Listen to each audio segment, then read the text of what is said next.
जय हिंद दोस्तों, welcome back to soldier unplugged. आज हम स्टडी करने वाले हैं किंगडम प्लांटी का पार्ट 2। पार्ट 1 में हमने ब्रायोफाइटा, थैलोफाइटा और टेरिडोफाइटा को पढ़ा था। उसके कुछ एग्जाम्पल्स भी डिस्कस किए थे और एक फ्लो चार्ट भी स्टडी किया था। उस फ्लो चार्ट में हमने जाना था कि किंगडम प्लांटी में क्लासिफिकेशन के बेसिस क्या हैं। तो चलिए आज के टॉपिक्स के साथ शुरू करते हैं। तो पार्ट 2 में हम पढ़ेंगे जिम्नोस्पर्म्स एंड एंजियोस्पर्म्स को। तो चलिए पहला है हमारा जिम्नोस्पर्म्स। जिम्नोस्पर्म्स क्या है ये जानते हैं। These are the most primitive plants. Primitive मतलब सबसे पुराने पौधे, सबसे पुराने प्लांट्स जो हैं these are gymnosperms. Then these bear the naked seeds. हमने कॉन्सेप्ट चार्ट में या फिर फ्लो चार्ट में जाना था कि जिम्नोस्पर्म्स के पास नेकेड सीड्स हैं, मतलब these are not enclosed inside fruit.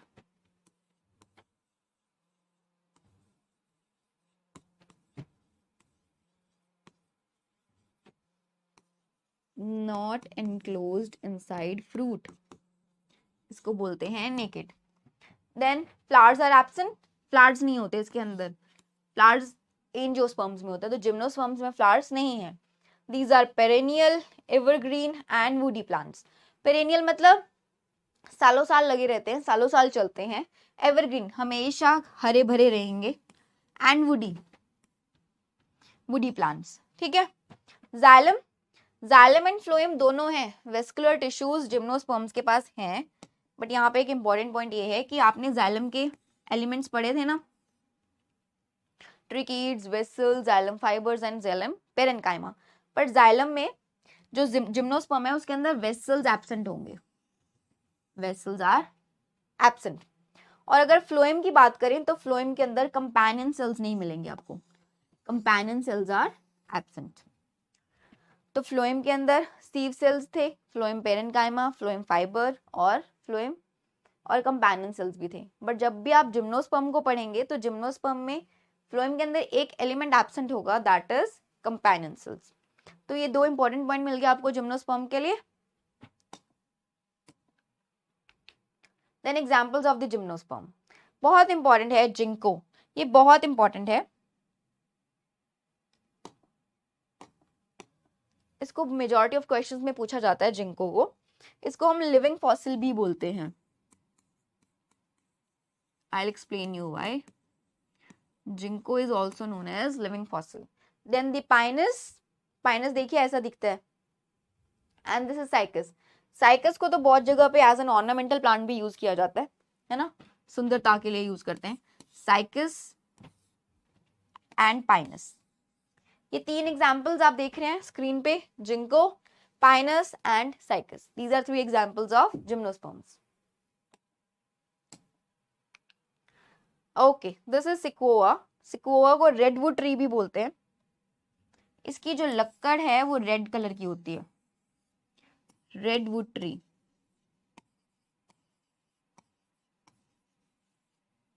सिक्वोआ। Then that is cedrus. Sequoia के बारे में एक बात और जानते हैं, इसको रेडवुड ट्री भी बोलते हैं। एंड दिस इज दी, ये सेकंड पॉइंट है रेडवुड ट्री। फर्स्ट पॉइंट ये है कि ये टॉलेस्ट जिम्नोस्पर्म है, सबसे लंबा जिम्नोस्पर्म,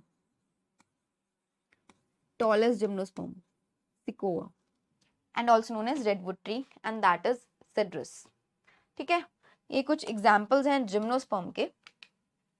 अभी जानते हैं, हमने अभी जिंको पढ़ा और जिंको को मैंने बोला कि वो है लिविंग फॉसिल। आप नोट करेंगे अपने नोट्स के अंदर कि उसको लिविंग फॉसिल बोल रहे हैं। क्यों जिंको को लिविंग फॉसिल इसलिए बोलते हैं, जब साइंटिस्ट ने बहुत साल इसको स्टडी किया ना, मिलियंस ऑफ ईयर्स तक इसको देखा गया, इसके अंदर कोई चेंज नहीं आया, ये एज इट इज है। तो मिलियन ऑफ ईयर्स पहले जो ऑर्गेनिजम्स अवेलेबल थे ये बिल्कुल वैसा ही है, इसके अंदर कोई चेंज नहीं आया है जिंको के अंदर, इसलिए इसको बोलते हैं लिविंग फॉसिल। आपने एक एग्जाम्पल पढ़ा था पाइनस। पाइनस की एक स्पेसिफिकेशन है, वो क्या, जब आप लास्ट लेक्चर में पढ़ा आपने क्लासिफिकेशन किंगडम में, वहां पे आपने फंजाई पढ़ा था, तो वहां पे आपने एक लाइकन टर्म पढ़ा था। लाइकन में क्या था, एल्गी और फंजाई का सिम्बियोटिक एसोसिएशन, यानी कि म्यूचुअलिज्म, यानी कि दोनों को एक दूसरे से फायदा हो रहा था, वहां पे आपने पढ़ा था लाइकन। यहाँ पे एक वर्ड आता है दैट इज माइकोराइजा।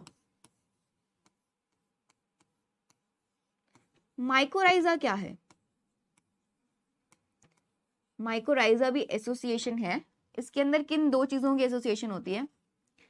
पाइनस की रूट्स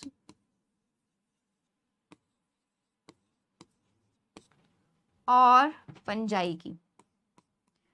फंजाई और पाइनस की रूट्स के बीच में एक एसोसिएशन होती है जिसको बोलते हैं mycorrhiza. Association of pinus roots and fungi is known as mycorrhiza। ये एज दिस क्वेश्चन आ जाता है कि माइकोराइजा में फंजाई की जो फंजाई है वो कौन से प्लांट की रूट्स के साथ एसोसिएट होती है, तो that is Pinus. Third is cycas. पढ़ा आपने? साइकस के अंदर होती हैं कॉरेलॉइड रूट्स, मतलब कोरेलॉइड रूट्स। साइकस की जो रूट्स होती हैं इसके साथ एक बैक्टीरिया यानी कि साइनोबैक्टीरिया यानी कि ब्लू ग्रीन एल्गी एसोसिएटेड होती है, वो यहाँ पे अवेलेबल होगी साइकस की रूट्स में। साइनोबैक्टीरिया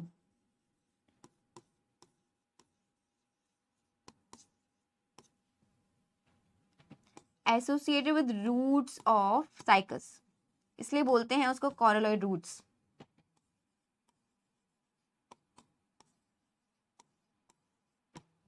ठीक है। और ये काम क्या करता है भाई? यहाँ पे साइनोबैक्टीरिया काम क्या करता है? पढ़ा था ना बैक्टीरिया वाले लेक्चर में। ये काम क्या करता है? It fixes the nitrogen, nitrogen fixation का काम करता है ये साइनोबैक्टीरिया। जिन प्लांट्स को नाइट्रोजन चाहिए होती है उनके लिए it fixes nitrogen, nitrogen fixation. ठीक है। तो ये कुछ स्पेसिफिकेशंस हैं जिनको पाइनस और साइकस के लिए। लिविंग फॉसिल के बारे में मैंने बताया कि सेवरल मिलियन ऑफ ईयर्स से उसके अंदर कोई चेंज नहीं आया है, बहुत सालों तक उसके अंदर कोई चेंज नहीं आया, लाखों सालों तक, तो इसलिए उसको हम बोल देते हैं लिविंग फॉसिल।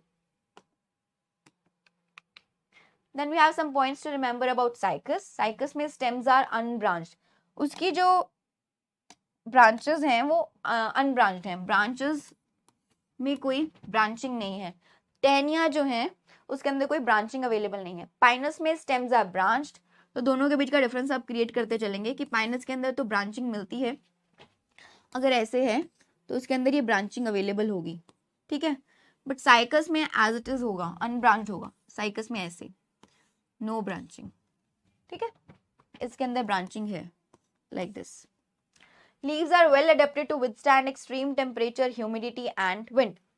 एक्सट्रीम टेम्परेचर, बहुत ज्यादा गर्मी या फिर बहुत ज्यादा ठंड, ह्यूमिडिटी मॉइस्चर है, और विंड तेज हवाएं, ये सब सहन कर सकते हैं जिम्नोस्पर्म की लीव्स, जिम्नोस्पर्म के पत्ते। देन निडल लाइक लीव्स हैं, that reduces the surface area. Needle like leaves का मतलब सरफेस एरिया रिड्यूस्ड है, मतलब क्या कि पानी का लॉस कम होगा, जितना सरफेस एरिया कम होगा पानी का लॉस कम होगा। निडल लाइक का मतलब ऐसे ऐसे पत्ते हैं। ठीक है। Needle like leaves. Thick cuticle and sunken stomata. Thick cuticle मतलब एक मोटी परत है पत्तों के ऊपर, और संकन स्टोमेटा, स्टोमेटा बहुत अंदर को घुसा हुआ है प्लांट लीफ के अंदर, बहुत अंदर डेप्थ में प्रेजेंट है। That reduces the water loss. ये हमने पहले भी प्लांट टिश्यू में भी पढ़ा कि थिक क्यूटिकल है, एक मोटी परत है पत्ते के ऊपर, और संकन स्टोमेटा बहुत डेप्थ के अंदर, लेयर्स के अंदर स्टोमेटा प्रेजेंट है, जिससे वाटर लॉस कम होता है। एक तो सरफेस एरिया भी कम है क्योंकि निडल लाइक लीव्स हैं। नॉर्मल में तो आपको ऐसे दिखेंगी, है ना, बट इसके अंदर निडल लाइक है, ऐसी है, तो उसके कारण वाटर लॉस कम होगा। तो ये जिम्नोस्पर्म्स के बारे में आपने कुछ पॉइंट्स याद रखे। Then we talk about angiosperms. Angiosperms are flowering plants. अभी आपने जिम्नोस्पर्म में पढ़ा था कि नेकेड सीड्स तो हैं बट फ्लावर्स नहीं हैं, एंजियोस्पर्म्स में फ्लावर्स हैं। Then the second point is sex organs present inside the flower. जो फ्लावर इनके अंदर है उसी के अंदर सेक्स ऑर्गन्स होते हैं, रिप्रोडक्टिव ऑर्गन उसी के अंदर होते हैं। Seeds are present inside the ovary. Seeds जो है वो ओवरी के अंदर होंगे। ओवरी यहाँ पे एक गेमेटोफाइट है, दैट इज फीमेल गेमेटोफाइट, मतलब जो फीमेल गेमीट्स प्रोड्यूस करेगा उसको बोलते हैं female gametophyte, that is ovary. ठीक है, female gametophyte. Ovary becomes the fruit, जिसके अंदर, जिस ओवरी के अंदर जो फीमेल गेमेटोफाइट था, ये इसके अंदर मान लो सीड है, I am just taking an example, ये ओवरी ही फ्रूट बन जाता है बाद में, और ये है आपका सीड, ठीक है। Then embryos have structures called cotyledons. मैंने आपको बोला था कि बीज जो है ना, अगर वो दो हिस्सों में डिवाइड हो रहा है, जैसे कि मूंगफली का दाना दो हिस्सों में डिवाइड हो जाता है, चने का दाना दो हिस्सों में डिवाइड हो जाता है, तो हम बोलते हैं कि वो डायकॉट है, वो डायकॉट है, ठीक है। और अगर वो एक डिवाइड नहीं हो पाता, जैसे कि चावल का दाना, वो डिवाइड नहीं हो पाएगा दो हिस्सों में, तो हम उसको बोलते हैं मोनोकॉट। अगर वो डिवाइड नहीं हो पा रहा तो बोलेंगे मोनोकॉट। एग्जाम्पल ले लीजिए राइस,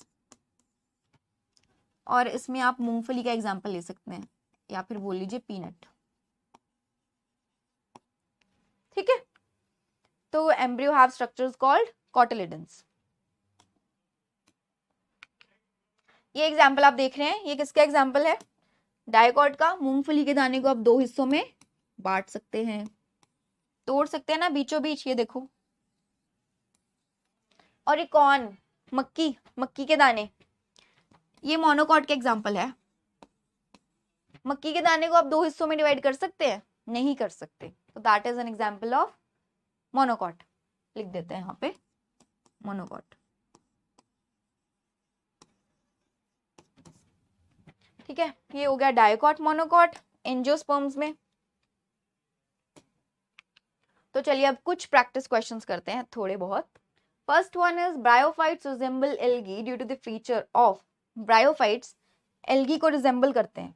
एल्गी को हम वैसे थैलोफाइटा बोल रहे हैं, पर वो बोल रहे हैं कि ब्रायोफाइट भी एल्गी जैसा ही दिखता है, ऐसा क्यों? क्योंकि no photosynthesis, wrong. Bryophyta green है, उसके पास फोटोसिंथेसिस तो होगी। Second option is have photosynthetic activity but no vascular tissue, absolutely right. ना तो एल्गी के पास वेस्कुलर टिश्यूज थे, बट वो फोटोसिंथेसिस कर रहा था क्योंकि वो किंगडम प्लांटी का मेंबर है। ब्रायोफाइट्स के पास भी फोटोसिंथेटिक एक्टिविटी तो है, वो ग्रीन है, किंगडम प्लांटी का मेंबर है, बट उनके पास भी वेस्कुलर टिश्यूज नहीं है। याद आ रहा है कुछ? फ्लो चार्ट से कुछ याद आ रहा है कि ब्रायोफाइटा के पास भी वेस्कुलर टिश्यूज नहीं थे, ठीक है। Second question is peat moss is. मैंने आपको बोला था कि ये स्फेग्नम जो है ये बहुत इंपॉर्टेंट है। स्फेग्नम इकोनॉमिकली इंपॉर्टेंट तो है ही, क्वेश्चन के पॉइंट ऑफ व्यू से भी बहुत इंपॉर्टेंट है। So the answer is sphagnum. Next is angiospermic plants are divided into. अभी पढ़ा हमने, angiospermic plants are divided into monocot and dicot, both A and B. Dicot वो जिन सीड्स को हम दो में डिवाइड कर ले, और मोनोकॉट वो जो डिवाइड नहीं हो पाते, जैसे कि मक्की का दाना और चावल का दाना। Then the fourth question is pteridophytes are also known as. Pteridophytes का याद है हमने क्या पढ़ा था? क्रिप्टोगैम्स और फेनेरोगैम स्टडी किए थे। क्रिप्टोगैम्स में थैलोफाइटा, ब्रायोफाइटा एंड टेरिडोफाइटा था, और फेनेरोगैम में जिम्नोस्पर्म और एंजियोस्पर्म था। अभी यहाँ से आप क्रिप्टोगैम सेलेक्ट कर सकते हैं, बट सेकंड ऑप्शन देखिए, वेस्कुलर क्रिप्टोगैम्स। याद आ रहा है थोड़ा थोड़ा? बोला था कि थैलोफाइटा और ब्रायोफाइटा में वेस्कुलर टिश्यूज नहीं है, both are non vascular. But सबसे पहले लैंड प्लांट्स जो आए, टेरिडोफाइट्स आए, उनके अंदर हमें वेस्कुलर टिश्यूज दिखे, यानी कि टेरिडोफाइट्स में हमें जाइलम और फ्लोएम देखने को मिला था, इसीलिए हम उसको बोलते हैं वेस्कुलर क्रिप्टोगैम, ठीक है। रिकॉल कर रहे हैं, फ्लो चार्ट के साथ रिलेट करने की कोशिश कीजिए इसको। Then the fifth question is how are evergreen plants with woody stems having naked seeds classified? Good. woody stems पढ़ के आए, evergreen भी पढ़ के आए, naked seeds, तीनों ही टर्म्स आपने पढ़ी, एवरग्रीन, woody stems और naked। और अगर ये दोनों याद भी ना रहे तो naked जब भी आ जाए, naked seeds का मतलब फ्रूट के अंदर नहीं है, तो जब भी ये टर्म आ जाए आपने याद रखना है these are gymnosperms। naked seeds मतलब जिम्नोस्पर्म्स, सीड्स के पास फ्रूट ही नहीं है, सीड्स फ्रूट्स के अंदर इनक्लोज्ड ही नहीं है, सिर्फ बीज है, ठीक है, तो उसको बोलेंगे जिम्नोस्पर्म। तो ये थे हमारे आज के क्वेश्चंस। आज हमने जिम्नोस्पर्म और एंजियोस्पर्म स्टडी किया, एग्जाम्पल्स लर्न किए। एग्जाम्पल्स बहुत इंपॉर्टेंट हैं, चाहे थैलोफाइटा हो, ब्रायोफाइटा हो, टेरिडोफाइटा हो, चाहे जिम्नो और एनजीओ हो, एग्जाम्पल्स बहुत इंपॉर्टेंट हैं। और एग्जाम्पल्स की कुछ स्पेसिफिकेशंस बताई, स्फिग्नम आ गया था, है ना, पाइनस आ गया था, साइकस में कॉरेलॉइड रूट्स थी, जिनको को लिविंग फॉसिल बोलते हैं। ये सब कुछ स्पेसिफिकेशंस बहुत इंपॉर्टेंट है। ठीक वैसे एल्गी में भी था, जेलिडियम और ग्रेसिलेरिया, जिससे आप जेलीज बनाते हैं और आइसक्रीम बनाते हैं। तो ये जो कुछ कॉमन पॉइंट्स, इंपॉर्टेंट पॉइंट्स हैं, स्पेसिफिकेशंस हैं, ये आपको दिमाग में बिठानी है। एज इट इज एमसीक्यू बन के आता है, कुछ ज्यादा दिमाग नहीं लगाना है, सीधा पॉइंट याद रखना है और आपको एमसीक्यू में टिक कर देना आंसर। तो ये था हमारा आज का लेक्चर जिम्नोस्पर्म और एंजियोस्पर्म का। न्यू क्लास में एक नए टॉपिक के साथ मिलेंगे। So stay tune for the upcoming lectures. Thank you. जय हिंद।